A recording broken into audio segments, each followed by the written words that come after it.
that. So yeah, so AICHO has multiple focuses: cultural arts, social enterprise, indigenous foods, indigenous food sovereignty initiatives, and housing. And so the other thing that I wanted to do was thank the funders for this session, and that is the Minnesota Department of Human Services Behavioral Health Division. And they are, they gave us a grant that we're calling WASEA Traditional Healing Grant. And we're providing activities and presentations such as the one today to provide healing and information about healing practices and spirituality and things like that. And so this is just one of those things, and we'll be having a couple more of these Zoom community presentations as well. So Linda Black Elk is of the Catawba Nation. She is an Indigenous ethnobotanist and food sovereignty and social racial justice advocate. AICHO has hosted her a couple times, at first at our Indigenous Foods Expo last September, and then she also came back and did a session for pregnant and breastfeeding mothers, and that was pretty special. She has a wealth of knowledge on our plant relatives, and she'll be sharing some of her knowledge with us today. And right before I turn it over to her, I just want to go over again the rules of engagement of this session. We want you all to be muted and don't share your video. We ask that if you have questions to put them in the chat box. I will be moderating the chat box, and when Linda asks if there's questions throughout the tour or throughout the walk, then you can put your questions in there, and I will ask those myself. And if you have questions, or if you're having issues trying to connect, or you can't hear or something, put that also in the chat, because Becky Nelson is our technical assistant today, and she will be the ones that will be able to answer your questions to help you get connected better.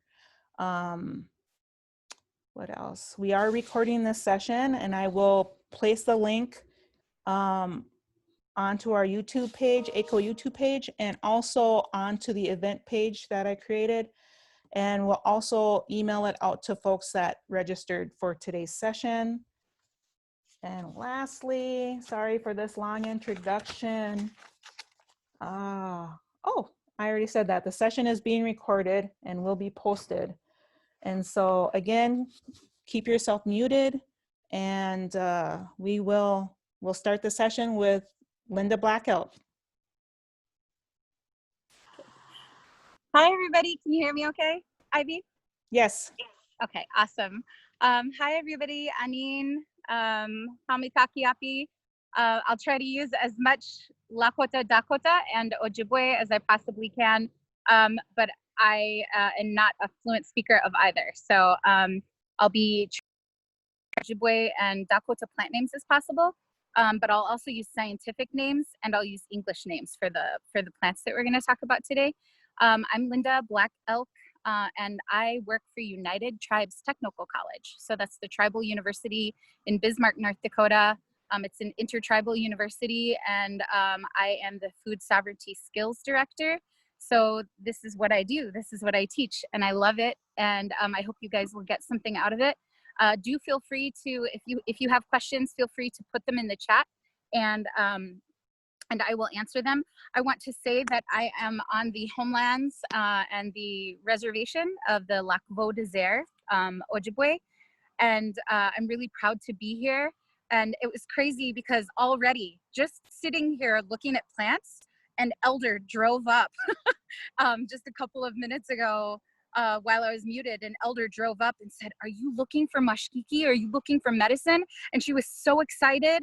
And she said, "We really need someone to teach that here," you know? And so it just, to me, that happens everywhere that we go.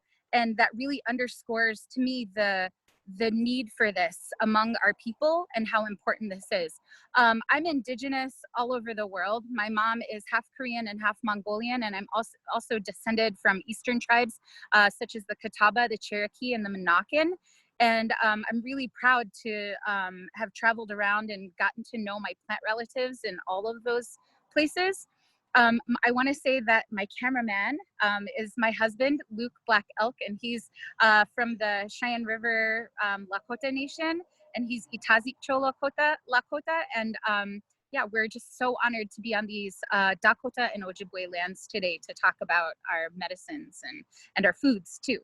I wanted to tell you guys that I always follow the protocols that were put in place by my ancestors, and I always try to follow the protocols for the place where I'm at. And that means that I offer my asema, my tobacco, before I collected any plants today.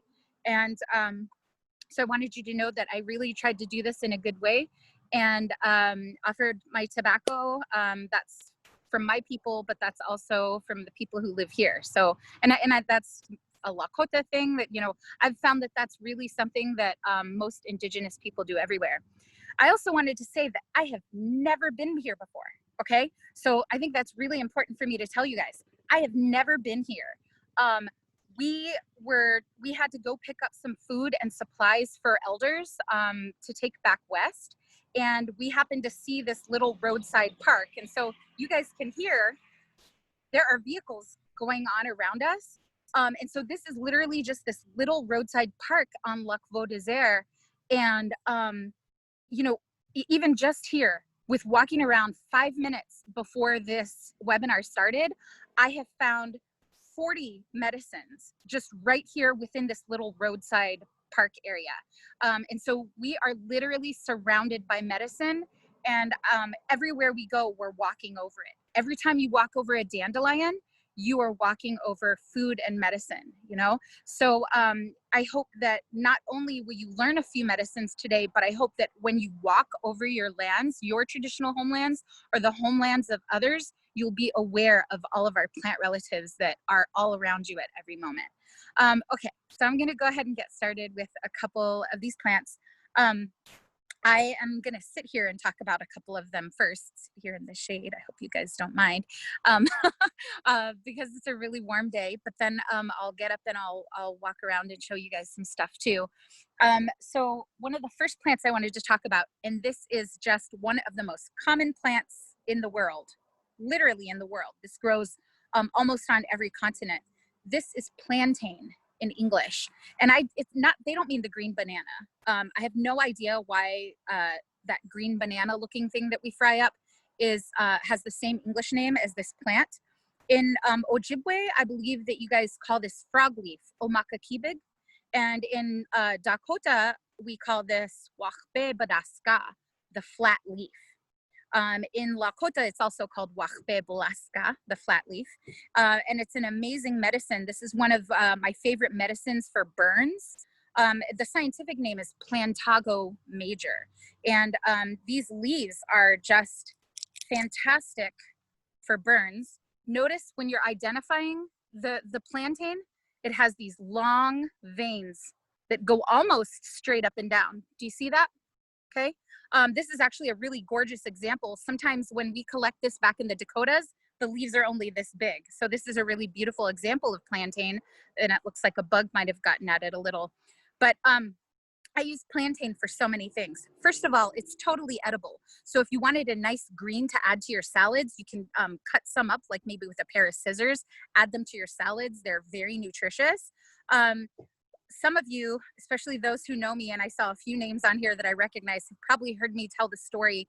My husband's heard me tell the story 1,000 times about the little girl who went into the sweat lodge for the first time, and she didn't listen to her mom, and she tried to climb over everybody to get out of the sweat lodge because it was so hot, and her foot slipped, and it went into that center pit in the sweat lodge with those burning red hot rocks. And she stepped on one of those burning red hot rocks, and she was just a really tiny little girl.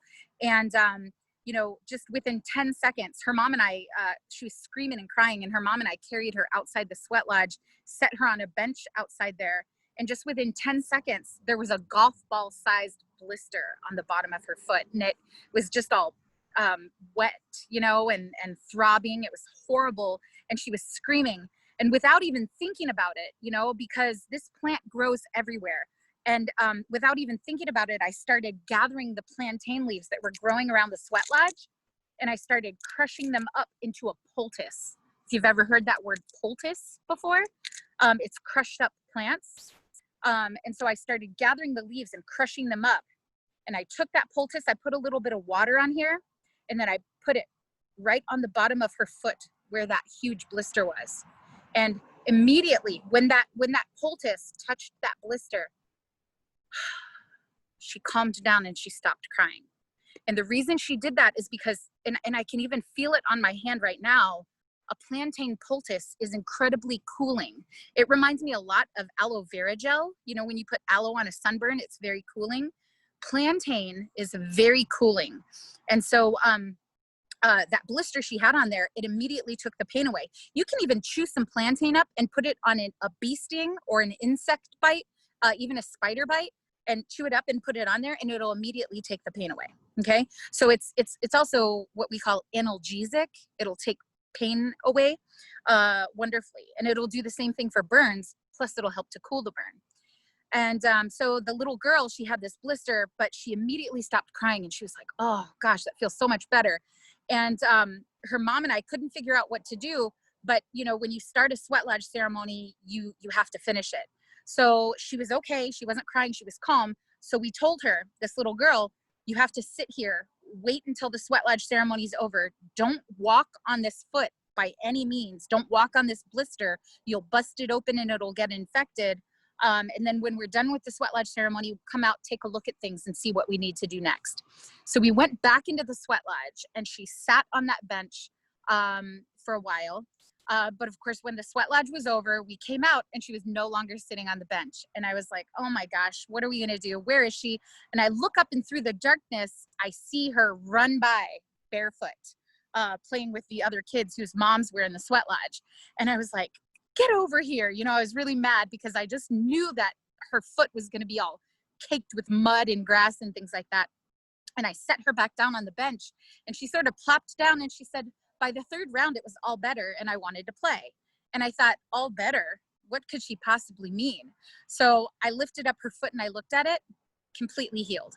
Within 45 minutes, it probably had only been 45 minutes, her foot had completely healed. There was no sign of a blister. There was no sign of a burn, no sign of redness or tenderness, nothing. Within 45 minutes, that had completely healed her blister. And I've actually, you know, I have a friend who works with medicine as well. And she said that every person who works with plants has a miracle story about plantain. And it's because it really is that kind of plant that will amaze you with its healing powers. And so I've actually had that happen over and over where I've seen people with terrible burns or terrible bites from bees, and plantain has healed them almost instantaneously. It's really amazing. So this plant, Omakakibig or Wakbe Baraska, really is just an amazing medicine for burns and bug bites. It's also fantastic. I want to show you this. These are the seed stalks, okay? So probably about 3 weeks to a month ago, there were little teeny white flowers on here. And now, of course, those have turned to seeds. And this is medicine for digestion, okay?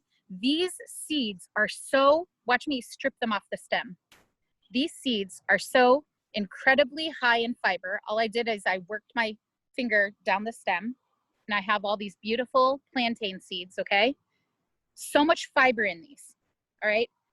So if you're having any trouble with constipation, your child is having any trouble with constipation, you can feed these to them totally, and they're totally safe. You could give these even to, you know, a 1-year-old, whatever, totally safe.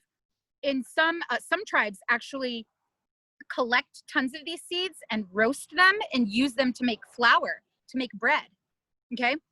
But a really, really funny trivia thing, have you guys ever heard of Metamucil?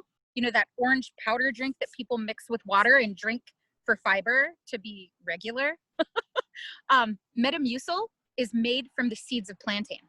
That's how good it is, right? It's even broken into the Western medicine market, and now it's sold as Metamucil. They flavor it with orange, but that's all it is.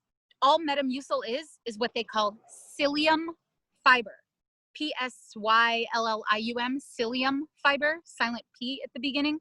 Psyllium fiber is nothing more than plantain seeds, right? And so if you know anyone who's spending, I mean, it's about $20 for a container. If you know someone who's doing that, make sure to tell them, you know, they could be doing that for free by going out and getting the plantain stalks, okay?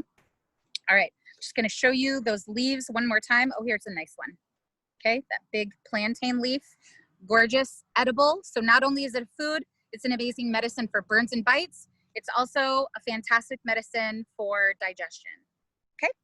All right, now, plantain is really interesting. Well, all plants are interesting because they have brothers and sisters, right? And just like you are not exactly like your siblings, I'm sorry, I should say they have siblings. And just like you are not exactly an exact replica of your siblings, plants are not exact replicas of their siblings. So that one was Plantago major. They have the same first name. This is Plantago lanceolata. Notice they have the same first name, but different last names, right? They're kind of like siblings. So the broadleaf, some people call this broadleaf plantain, and some people call this narrowleaf plantain. Do you see this one also has those same straight veins going up and down the leaf, but it's a much more narrow leaf, right? And check out this seed stalk. Kind of similar, right? Still has those little seeds in there. Not quite as high in fiber. These aren't quite as high in fiber. But the narrow leaf plantain, I was talking to a friend of mine who's a physician in Germany, and she said you cannot buy cough medicine in Germany that doesn't have narrow leaf plantain in it. Plantago lanceolata. I don't know the Ojibwe name. Wihutahu is the Dakota name. Wihutahu Iechecha, actually. You cannot buy cough medicine in Germany that doesn't have this in it. It's such a fantastic cough remedy that it is almost universal in a lot of countries, not just Germany, all over Europe. And this is a plant that's native to Europe. I think it was kind of brought over here. The broadleaf plantain is native, but this one is fantastic cough medicine. And out here in Minnesota, Michigan, Wisconsin, you guys have tons of maple syrup. And so a cough medicine that I came up with is to warm up a little bit of that maple syrup, throw in a bunch of these leaves, fresh or dried, and let them warm in that maple syrup for an hour or two, and then even let it sit for like a week and let these plantain, narrow leaf plantain leaves infuse into that maple syrup. Now, traditionally, I would use honey because that's what I have most access to. But you know, you guys have so much maple syrup out here and it's such a great medicine all by itself. Why not use the maple syrup? Or you could use half honey and half maple syrup. That would be fantastic as well. And you can make that cough medicine even better. So here's a recipe for you. Use half a cup of maple syrup, half a cup of honey, a quarter cup of narrow leaf plantain leaves, and a quarter cup of cedar. Okay, if it's okay in your tribe to use cedar as a medicine. I have friends who are Cree and they're up in northern Canada, and they aren't allowed to use cedar as medicine internally. So so there's a cool recipe for you that you could try for coughs. Okay, so we have the broadleaf plantain and we have the narrow leaf plantain. Okay, both amazing medicines. All right, a really special medicine that's near and dear to my heart. People ask me all the time, if there was only one medicine you could take to the moon with you, what would it be? And I can never decide whether it would be yarrow, which is this plant, or if it would be nettles, which we might find some today, but I'm not sure. But this is yarrow. In Ojibwe, you call this squirrel tail, a jitamuazo, okay? Squirrel tail. In Lakota, it's called hante chahloga, which means it kind of the stem that smells like cedar, because it does have sort of cedar-like odor to it. We also call this taopi pejuta, which means wound medicine, and it's called wound medicine. Notice that those leaves, those beautiful frilly lacy leaves. They kind of do look like a squirrel tail, right? This is really honestly wound medicine. If I had a cut or a bite, I could take one of these leaves off of this plant, crush it up again into a poultice. I could even chew it up into a paste and put it on the burn or cut. Now, obviously, I'd only put it onto my own cut because you don't want to get your saliva on someone else's cut unless it's like your kid. But this would stop the bleeding instantaneously. I've seen almost like, this is another plant that I kind of have seen miracles with. One of my friends cut themselves on a barbed wire fence, 1/4 inch deep, all the way from his hip to his knee, ended up getting about 100 stitches. And this is the medicine that got him to the emergency room. This Yarrow is what allowed him to get to the emergency room without bleeding out, because he had been bleeding so profusely.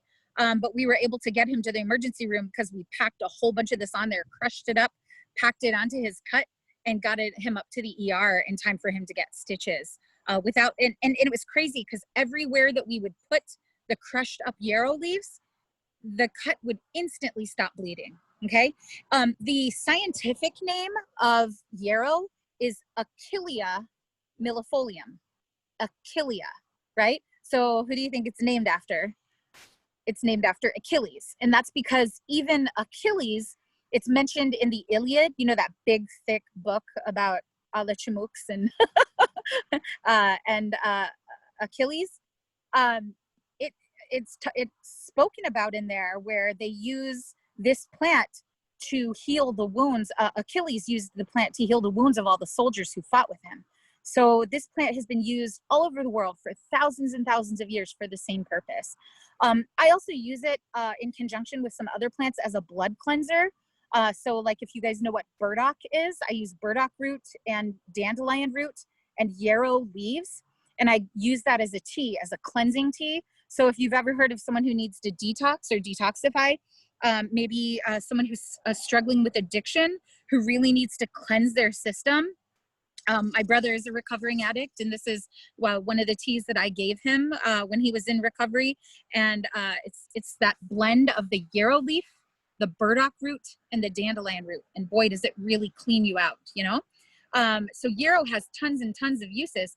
So not only is it a medicine to stop bleeding, not only is it a great blood cleansing tea, it's also edible, okay? These flowers, see those beautiful white flowers? Notice how tiny they are, right? Everyone thinks this is the flower. This is not the flower. There are tons of tiny little white flowers on there. Do you see those? This whole thing, just the botany lesson here, we call this whole thing an inflorescence. And each one of these little tiny things is a flower or a floret, okay?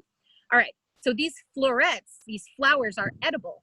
And what I'll do is I'll take them all off. And, if you're really adventurous, you could actually put these in your fry bread dough and put a little bit of powdered sugar over the top and make yarrow fritters. They're very tasty. I don't eat a lot of fry bread. So I actually will take the flowers and dry them, grind them up and put them in pasta sauces and things like that. They're really good in pasta sauces. They add sort of it's almost like an oregano type flavor, really tasty, okay?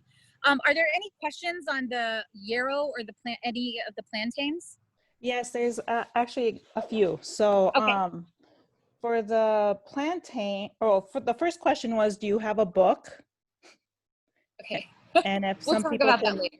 Okay, we'll talk about that later. So then, let's see, can you give plantain seeds to a dog for fiber? You absolutely can. That's a great question. And you can even toast them and put them in your dog's food. And or even a horse.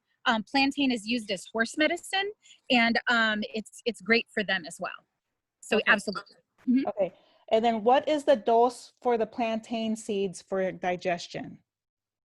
So that it varies from person to person. And so here's something really important. That's a great question. And here's a really important point to make about plant medicine. We have been so conditioned by Western medicine and by Indian Health Services and other organizations to believe that we know nothing and that the doctor or that even the insurance company knows everything. And that is a very unfortunate occurrence, because we have got to learn to listen to our bodies again. Okay. If you take a tablespoon of plantain seeds and you are still constipated, take another tablespoon. Like, remember what I said, plantain seeds are incredibly safe. If you ate half a cup of plantain seeds, it might make you really go to the bathroom, but that's all it would do. It would soften your stool. It wouldn't, you'd just be getting a lot of fiber. So you want to think about that. I mean, what happens when you eat anything with a ton of fiber, right? But if you just, like if you want a dosage, I would start off with a teaspoon and work your way up from there and see how you feel. A teaspoon 3 times a day and work your way up from there. But you can't eat too many plantain seeds. If you roast them and grind them up, you can mix them in with your cereal, your oatmeal. They taste kind of nutty. They're actually very yummy when you toast them up a little bit. You can put them in, with any cereals and breads and things like that. Okay. Can you harvest plantain seeds and dry them for later use? Absolutely. In fact, at this stage, I almost feel like it's too soon. I like them when they've gotten a little brown. That's my preference. But you could even harvest them right now, take them off of the stem like this, and just lay them out on paper towels to dry. Lay them out on paper towels to dry in the sun or on your kitchen table. I personally wouldn't put these plantain seeds in a dehydrator just because they'd slip through and it'd be really annoying. But yeah, you definitely can dry them for later. Keep them in a bag or a jar on your shelf and use them all winter long. And even, if you wanted to keep your family regular, like let's say you're a family who's just now getting into really eating vegetables, getting into eating healthier, but you're not quite there yet, but you definitely want to make sure that your family's getting good nutrition. Every time you cook something, whether it's a soup or a stew or a lasagna, or God forbid, mac, throw a tablespoon of plantain seeds in there and it'll increase the nutrition. Throw 3 tablespoons of plantain seeds in there and it'll increase the nutrition significantly. And it'll also kind of develop that palate for your families, so that they get used to eating those good things. Okay, is there a way to preserve the poultices of these plants, or best used as soon as they are made? Okay, a poultice is often used with fresh plants, okay?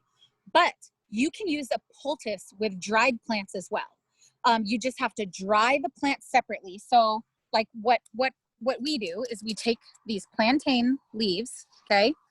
Just like this, we take these plantain leaves and we set them out on paper towels or on cookie sheets. And we just, maybe you have a fan blowing in your house or something.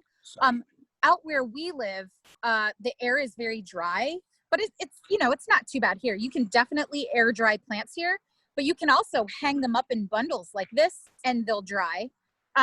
If you really want these to dry fast, put them in the window of your car on the front windshield. They'll dry in 30 minutes and be crackly dry. Your windshield is the best place to dry plants in the world, okay? So yeah, dry it like this. And then when you need it, the nice thing about plantain leaves is you run a dried leaf under the kitchen sink, and then you put it on the burn and it'll stick to your skin almost like a Band-Aid. You don't even hardly need a bandage. So it's really, fantastic. And yeah, dry all these plants. You can keep and dry all of them that I'm going to be talking about today. Okay, there's a couple more questions. So is yarrow that we find in gardens also a medicine, or is only the wild yarrow medicine? Great question. So the yarrow that's in gardens, so notice the native yarrow is white flowered. A lot of times you'll find in gardens pink and yellow and even red, like cinnamon red varieties. Those are still medicinal. They're not as medicinal. So if you're using it internally like a tea, sometimes you need to use more and increase the dosage. Like if you were using it as the blood cleanser. And I can give the recipe for that later, or like if you guys want to message me specifically for it. But So you just need to use more. Now, if you're using the garden plantain, like the other colors, the non-native ones, as a poultice, usually yarrow, sorry, I didn't mean plantain, yarrow. If you're using the non-native colored ones as a poultice, then to stop bleeding, it depends. Sometimes I found that they work just as well, but sometimes they just don't work quite as well to stop the bleeding right away. But they'll still work. Okay. Okay. Since yarrow is a blood purifier, would it be appropriate to use for eczema, particularly on babies? So I have used yarrow in a salve for eczema. I have my preferences for salves that I use for eczema and psoriasis, just because those are just such common afflictions for Native people. I can't tell you guys, probably 80% of the kids I work with have eczema at some time in their lives. Now, let me say that of those 80%, probably more than half can, like, if they would just quit eating wheat, gluten, if they would quit eating gluten, food colorings, dairy, it would probably make all of their skin issues go away for over half of those kids. Okay. It's often a dietary thing, an allergy. But I do have a lot of success with different eczema salves, and I have used yarrow. I just have plants that I like better. Yarrow does work for some kids very well. I just find that things like I make a salve with plantain in it that also has burdock root and chickweed, and that is probably the one that universally works the best for most kids for eczema. Okay. I'll take one more question. Yeah, I was just going to say that. There's two, but we'll just take one. Prior to the arrival of folks from Europe, plantain and yarrow were not here. Is there another native plant here that would have worked for burns? So that's absolutely not true. It is a common misconception that plantain is a non-native plant. And in fact, there's even stories about people calling plantain the white man's footprint. And I find that super insulting because now, admittedly, this species, Plantago major, this one is not native, but it is probably crossed with our native plantain species, Plantago rugalii.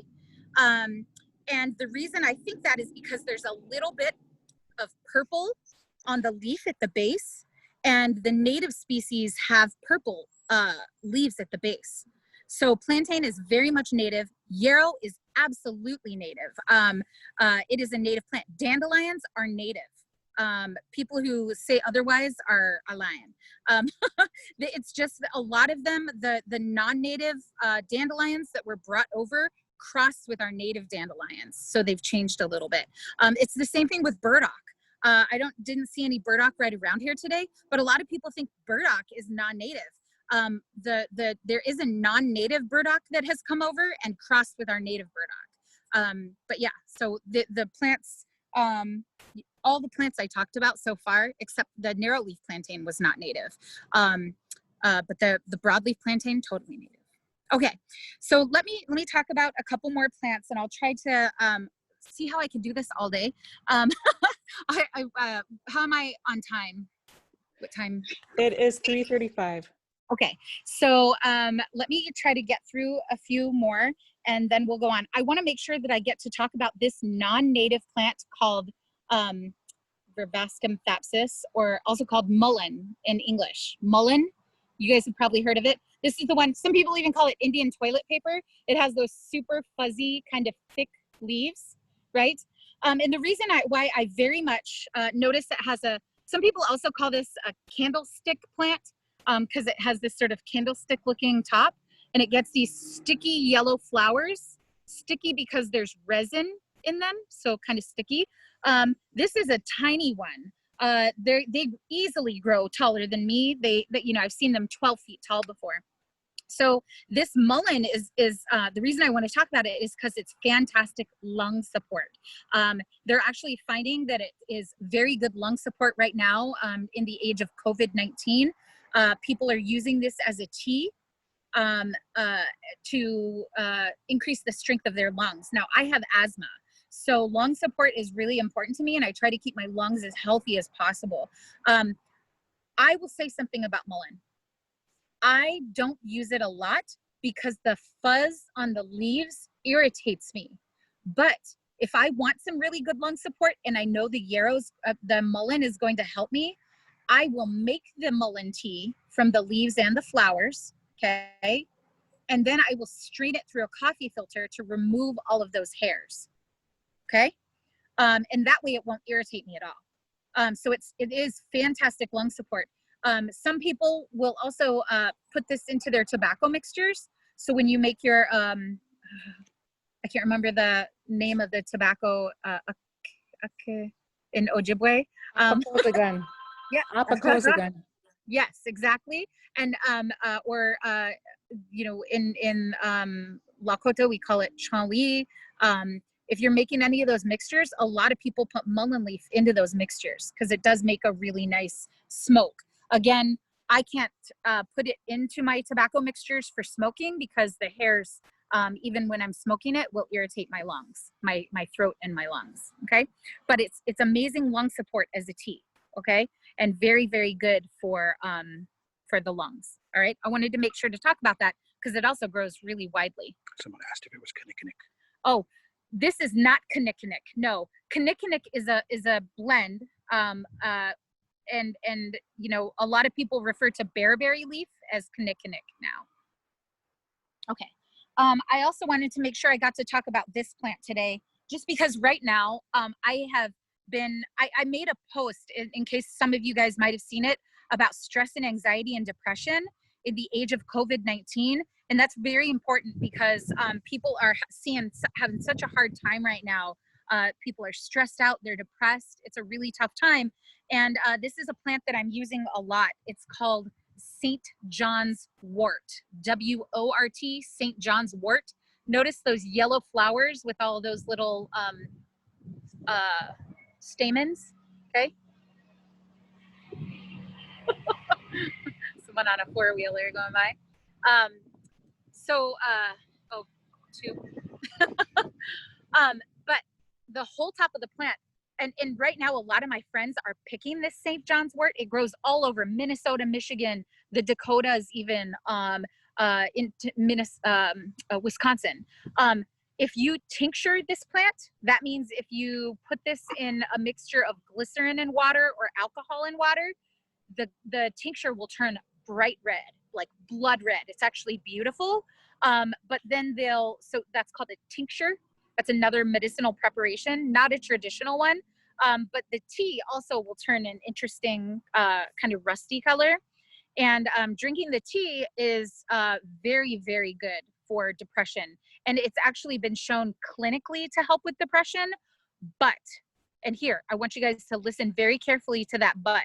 If you take it with other antidepressants, it can be way overpowering. If you are not on any other antidepressants or anti-anxiety medications, then I suggest trying St. John's Wort.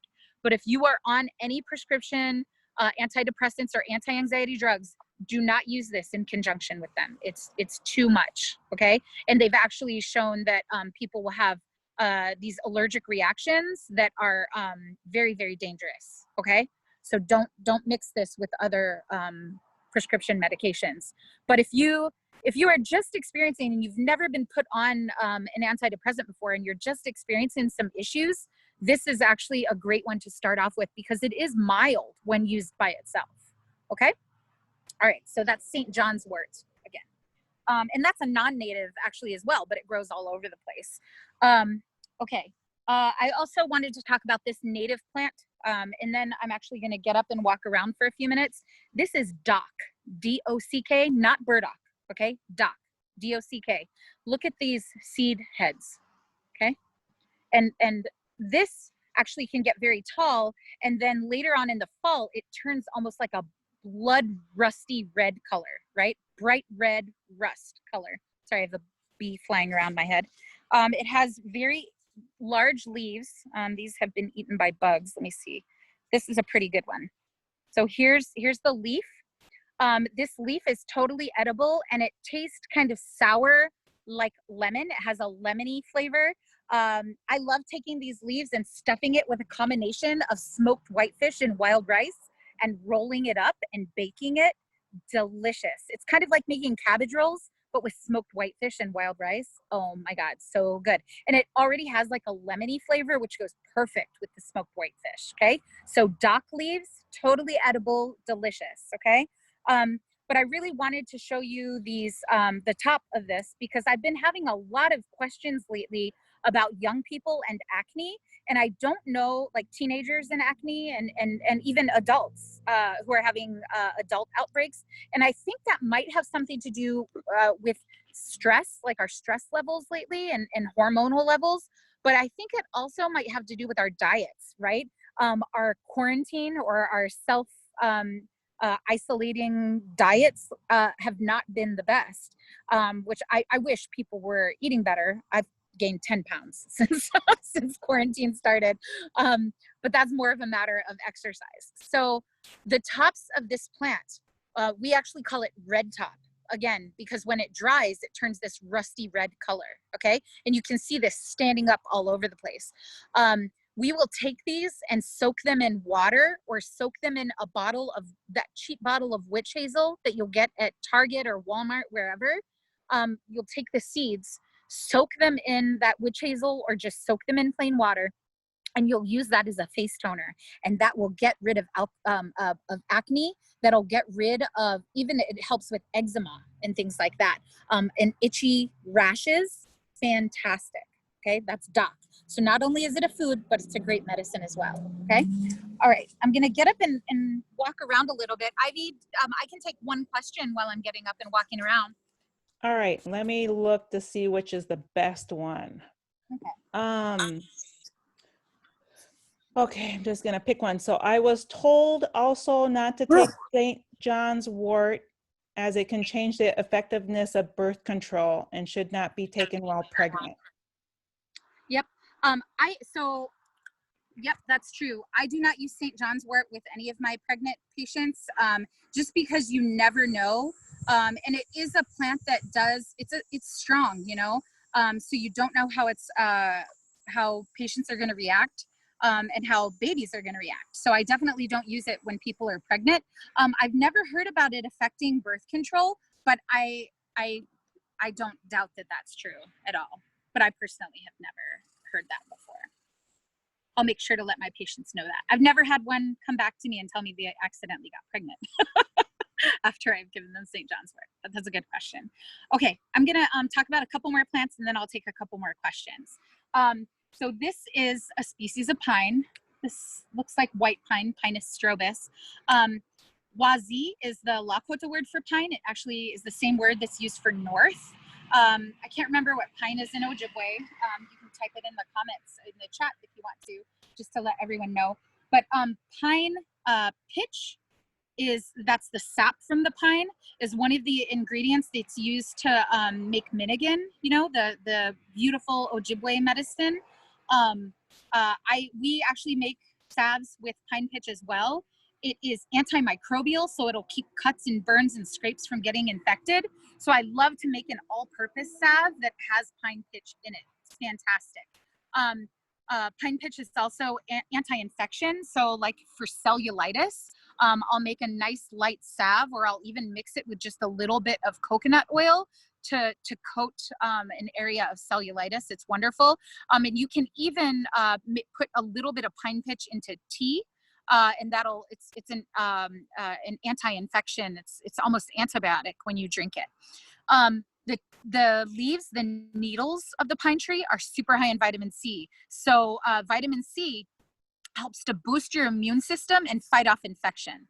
And the reason I'm talking about that right now is because one of the problems with COVID-19 is the lung infection that it causes, right? It causes pneumonia, an infection. And so we need to boost our immune systems so we can fight the infection. And lots of vitamin C has been shown over and over. And I'm talking, you know, don't ever just believe what I say. You can like do the research, look it up.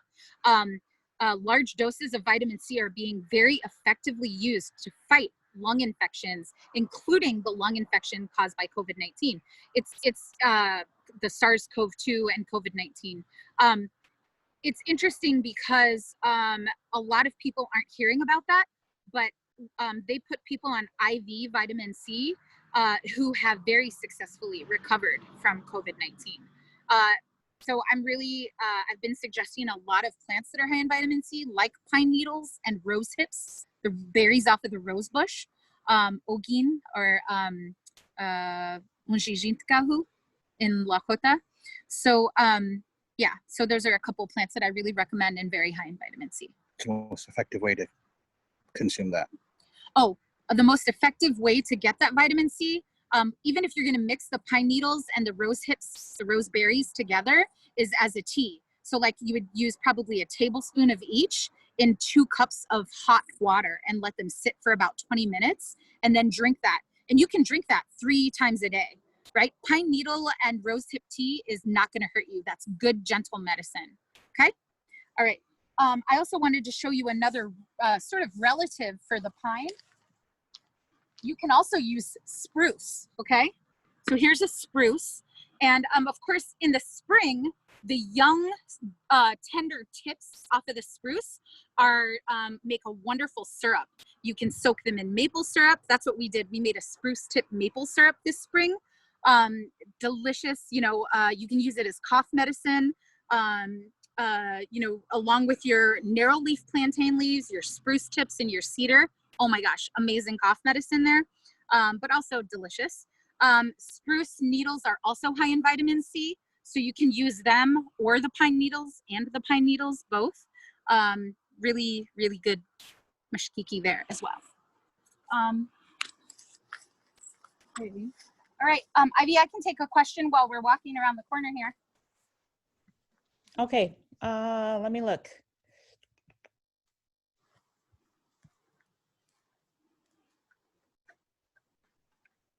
Oh, so jingguak is the term for pine in Ojibwe. Thank you, Lisa.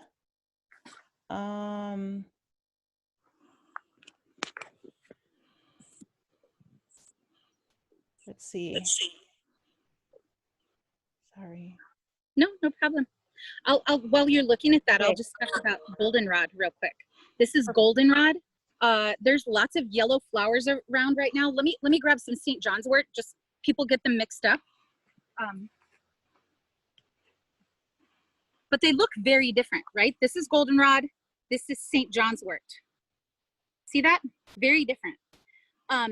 Goldenrod is a wonderful tea for the liver and the kidneys.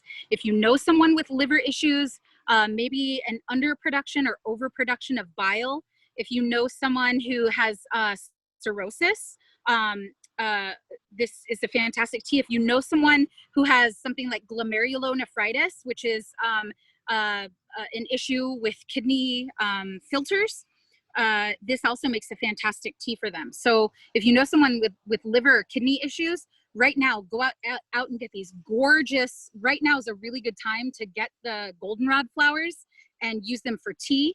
You can make a tincture out of them. You can dry them for dry the flowers for later, so you can make tea all winter long. Okay. All right. Were you able to find a question? We got some rose hip questions. So when do you harvest the rose hips for tea, and do you have to take the seeds out of the rose hips? Was that one of my students who asked that? Because there's a funny story behind that. But so okay, I like to get rose hips when they are bright red, and they're not ready yet. Okay, I saw some rose hips even around here the other day, yesterday, further up in Michigan and stuff. And they're not ready yet. They're still kind of green. I like to get them when they are bright red, okay? And you can even get rose hips in the dead of winter. If you can see them sticking up through the snow, those red rose hips are fantastic, okay? But I like to get them when they're really red. So usually around the end of August to mid-September is when they're really turning bright red. Now, I do remove the seeds of the rose hips. Unless I make tea from rose hips and then put it through a coffee filter or a very, very fine mesh filter, because the rosehip seeds are covered in tiny little sharp fine hairs. And in fact, you know, Ojibways, you guys have your tricksters too. Lakotas and Dakotas, their trickster is Ikdomi. That's one of the primary tricksters, Ikdomi the spider. And there's stories about Ikdomi the spider eating too many rosehips and not taking out the seeds. And just to give you a clue about what rosehips can do, the name of that story is Ikdomi and the itchy ass berries. Okay, so remove the seeds from the rosehips if you don't want to have the problems that Ikdomi had. They are, like I said, covered in those fine little hairs, and it's not pleasant. So anyway. Okay. You got a couple laughs out of that one. Oh, it's true. Ikdomi and the itchy ass berries. You can actually Google if you want the whole story, because it's a very graphic story. Talks about intestines and everything. And I don't want to talk about it right now. But if you want to, you can sure Google that. You can actually Google the name of that story and you can read the whole story. Okay. Where did you say those chokecherries were? Okay. Oh yeah, beautiful. So chokecherries are all over the place. You guys actually have a couple different kinds of cherries over here in Minnesota, Wisconsin, and Michigan. But look at these gorgeous chokecherries. Chokecherries are not singular like the cherries that you get in the store. Chokecherries are these bundles, these long bundles. Notice that? And then right now they're red, but they'll turn black, right? And that's when they're ripe. Chokecherries are not ripe until they're super black. Now, this is a pretty dark red one. It's really sour. The reason I did that is because I wanted to show you the pit, okay? That's a chokecherry pit, just like a cherry pit that you'd get in the store. When you eat chokecherries, a lot of people want to remove all the seeds. But if you talk to a lot of elders, you know, some really old school folks, they'll tell you, don't remove the pits, crush the pits up, open them, because cherry pits do have cyanide in them, right? And if you read, it's crazy, because if you read in some field guides, they'll actually call chokecherries poisonous, but it's only because the pits contain cyanide. Now, how did we've eaten the pits? The Ojibways, Dakotas, Lakotas, whether you're Crow, even if you're Haudenosaunee, you know, your people ate the pits of the cherries. How did they do that without killing themselves with cyanide?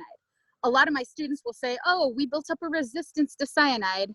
No, you didn't. Don't ever test that. You are not resistant to cyanide.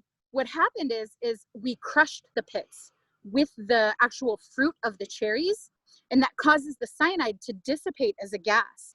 And what's left is a ton of protein, right? Chokecherry pits actually also contain tons of protein, tons of complex carbohydrates, tons of micronutrients. And so a lot of elders will also tell you that all the medicine is in the pits. Once you get that cyanide out of there, you know, those pits, they're kind of like almonds, right? They're in the almonds, and chokecherries are in the same family. And there's tons of nutrition in there.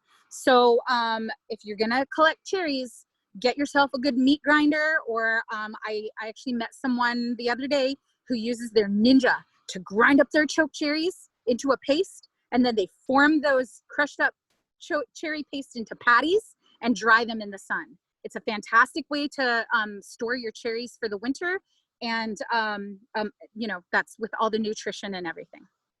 Okay, all right. I have a couple more minutes, so I want to go over here. I actually found something awesome, and I'll be collecting some of these after we're off of here. I found wild oregano, and I didn't know that it grew so prolifically over here. But if you guys are out and about, oregano is so antimicrobial. It makes an awesome tea. You can put it, of course, oregano into your pasta sauces. If you eat pasta, you know, you can put it into meat dishes, all kinds of stuff. Notice that flower, okay? Notice those leaves. Oh God, it smells so good. I can't wait to pick a bunch of this and take it home with me. I'm gonna take a couple bundles home because it's just everywhere. But this is wonderful, and it's not just antimicrobial, like for infections and things like that. Like I'll take some of this, I'll probably put it into salves, but it's also great for preventing infections, you know, even if it's a blood infection. If you have issues with, like if your kid gets boils or you get boils, I notice a lot of kids get them under in their like armpit, and these infected bumps. Crush some of this wild oregano up and put it on there. It's wonderful. And then also, it's great, like I said, as a tea. It's just a great plant to use all together. And you can, you know, oh, what I was gonna say is you can actually put some of this into your shampoo. Sorry, I forgot that. If you know, send your kids back to school, or if you have issues in your family or neighborhood with lice, and I talk about that very openly because I hate the stereotype that lice is an issue for poor people or people of color. One of the largest outbreaks of lice in US history occurred in Beverly Hills schools, okay? So don't ever let anyone try to tell you that that's like a poor people thing or like a person of color thing, because that's total crap. But it does happen in every school. And so if you take oregano, even if it's the oregano you buy from the store, like let's say you can't find it wild like I did today, you can take oregano and rosemary and boil that down in a little bit of olive oil, or just put it directly into your shampoo bottle and let it infuse into your shampoo, and it actually helps to repel lice. Okay, so awesome stuff. Linda, All right. Linda, Yes. what are the flowers on top of the wild oregano called? That's an inflorescence. They're just oregano flowers. So notice that there's a ton of tiny little purplish pink flowers. Can you guys, can you see that? Yep. Maybe? Yep. Yeah. So that's one flower. This whole thing is an inflorescence. Yeah, you can eat these. I'm sorry, just, it's delicious. Yeah, it's going to be so perfect. I can't wait to cook with this. You know, part of food sovereignty and part of really like getting to know yourself and getting to know our Mother Earth is learning, you know, like, oh, hey, this is my friend, this is oregano, this is my ally. Not only is this so good for me and does it taste really good, but like this is medicine, you know? So really food is medicine. Think of all the wonderful things. I'm actually preventing infection just by eating that. So you can like make spaghetti sauce for your kids that helps to prevent infection, you know? It's amazing. So, and you can do the same thing. Sprinkle these flowers on top of a salad and you'll get kind of a spicy oregano flavor in with your salad. Yeah, delicious. And it's beautiful. Any other questions? Is the stem of the wild oregano, is it square? Yes, it is. It is in the mint family. Absolutely. So I'm sure that's why someone was asking, is because it is in the mint family. The leaves are opposite of each other on the stem. Okay. And that's two signs, or all oregano is in even the oregano that you grow in your garden is in the mint family. And when are chokecherries ready?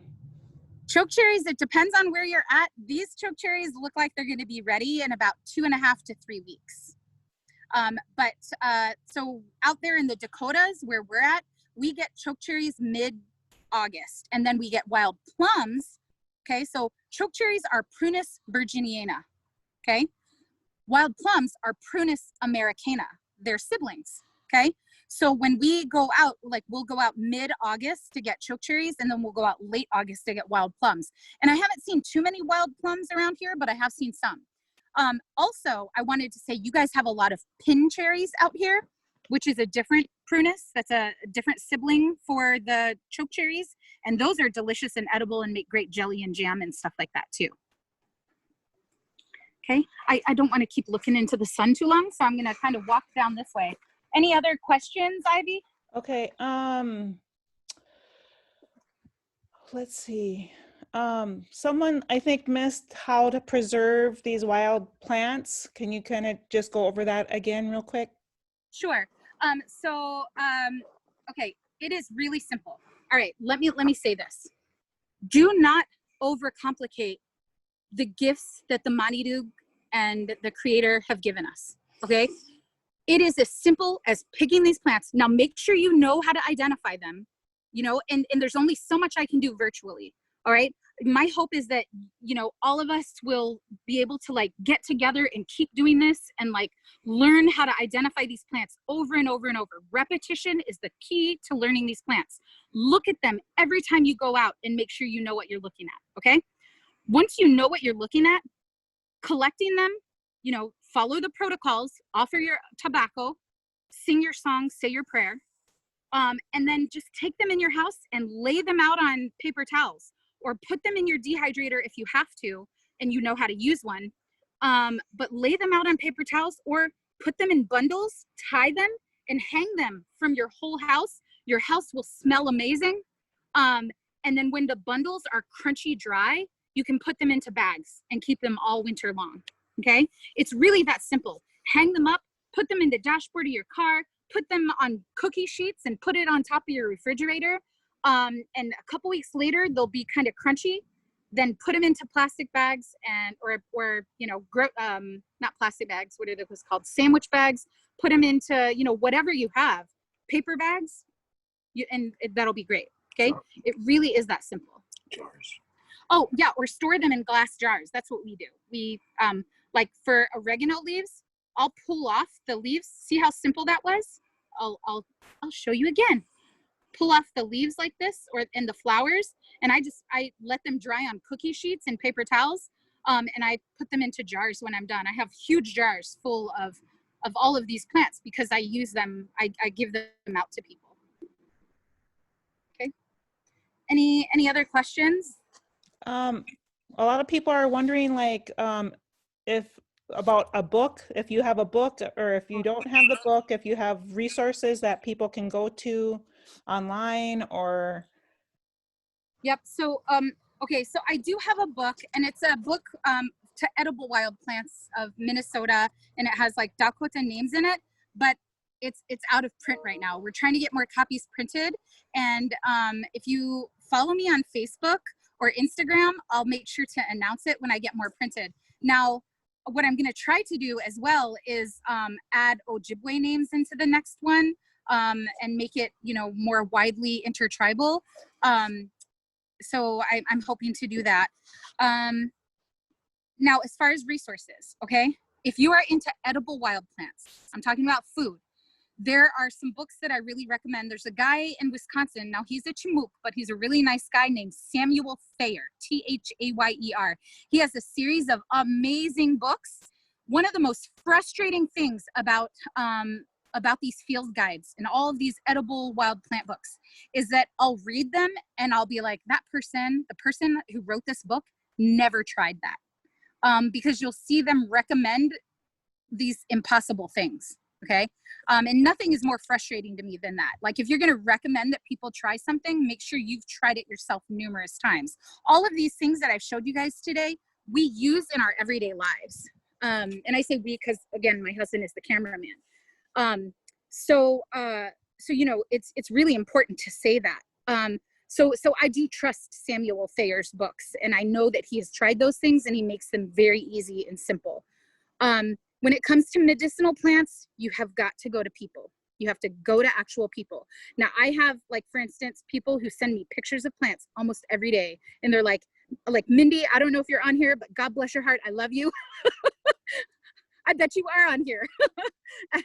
Mindy sends me pictures of plants all the time, and she thinks she's frustrating me, but she's not. I love her questions and I love her photos, and she you know, she asks great questions, and I'm able to kind of guide her through the process, and she'll go out and she'll say, is this the right one? And is this the right one? You know, and that's how we learn.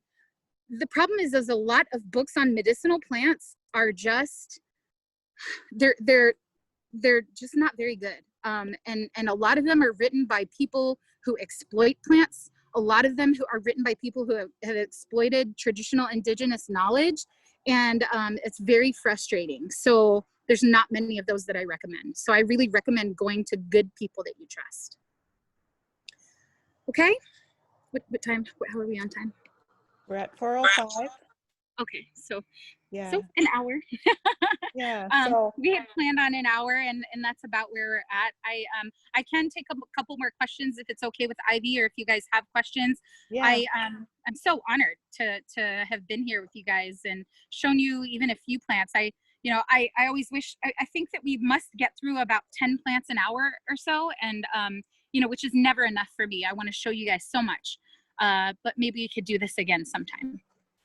We would love that. Yeah, we could totally listen to you for an hour or hours all day, every day. So there's just a couple questions. What are recommendations on appropriate age of plant to use the flower, roots, leaves for medicine and food? Yes, good question. It depends on each plant individually. Like for instance, pine needles you can use all year round. Pine pitch you can use all year round. I like to get things at the height of flowering. Okay, that's when, like, think about it. When does a plant really let all of its beautiful medicine and stuff flow through the whole top of the plant? It's when it's flowering, right? All that medicine is like flowing up to the flower. It wants to feed those future children, right? Those future seeds, right? Just like we put all of our energy into our kids, plants put their energy into the next generation. So I like to get things at the height of flowering. Now, when it comes to something like stinging nettle, which we did not see today, but is an amazing medicine and an amazing food, the old leaves, right, toward the bottom of the plant kind of get high in silica and they get tough. So I choose to get, like, if I'm eating something and I want it to taste good, I try to get the young, tender parts of the plant, right? Milkweed. Some of you guys might know milkweed. I love to get the young, tender tips of milkweed if I'm going to eat it, right? Because I want it to be delicious. But if I'm using, nettles or even milkweed as medicine, I'll even get those at the height of flowering. So if you're taking the root of something, like if I talked about burdock root and dandelion root, you want to wait until that plant has pulled all the medicine back down into the roots. Now, when is that? That's at the end of the season, after it's flowered and the flower is gone and it's already gone to seed. It pulls all that medicine back down into the roots to save all the medicine and energy for next year. Okay? Hopefully that kind of answered your question. Yeah, no, that's really good. We'll do one more. Okay. Jennifer wants to know if you could touch on the uses for sarsaparilla or Wild sarsaparilla. Yeah, sure. Oh gosh, we just saw some today. We made a ton of sarsaparilla syrup this spring, and all we did was we used maple sugar and sarsaparilla root, and it tastes kind of like root beer and maple. It's delicious, but that's going to be an amazing cough medicine for this winter. So I love to use sarsaparilla. Now, sarsaparilla is used ceremonially by the Dakota and the Ojibwe, and I won't speak to that over here. But what I will say is that it's an amazing medicine for coughs and upper respiratory issues. A lot of people will use it for other, like it's very nutritious as well. So people will use it as a nutrifying plant for people who might not have a very good diet, or elders who might not be eating well. You can give them a syrup made with maple and wild sarsaparilla. okay. Right. I think that's all the questions, and I just want to say, Miigwech, thank you for being with us today and answering all our questions and giving us all this knowledge. And I had forgotten to present. Oh, let me start my video. Go ahead. I forgot to present you this Apicosa gun at the beginning of the session. So my apologies about that. I try to start things in a right way, and then I get nervous and I forget. I do too. So thank you for that. And Miigwech. you're welcome. And I just want to give a shout out again to the funder, Minnesota Department of Human Services Behavioral Health Division, for sponsoring this session with Linda Black Elk. We will have some other Indigenous food, Indigenous philosophy, spirituality sessions coming up. So keep an eye out on our website and on our Facebook pages. And I did record this session, and so I will be putting that up on our AICHO YouTube channel, and as well as in the Facebook event that was created for this, and also on the AICHO Facebook pages. So thank you for all your questions, everybody. It was pretty exciting. We had 150 people not joined, but they registered, but we had about, I think the highest was 88 people. Wow. So it was really well attended. Everybody saying chi miigwech, this was fantastic, refreshing. Thank you so much for sharing your knowledge. People are thanking you in their native language. It was so good. Hope you do it again. Thank you, Linda. This You're was so welcome, excellent. So a lot of comments. Everybody's happy. So people can reach out to you on Facebook and Instagram. Correct. Yeah. Yeah. You can even message me on there. Okay. So if you got all that, everybody, any last thoughts or things you want to share before we end this session?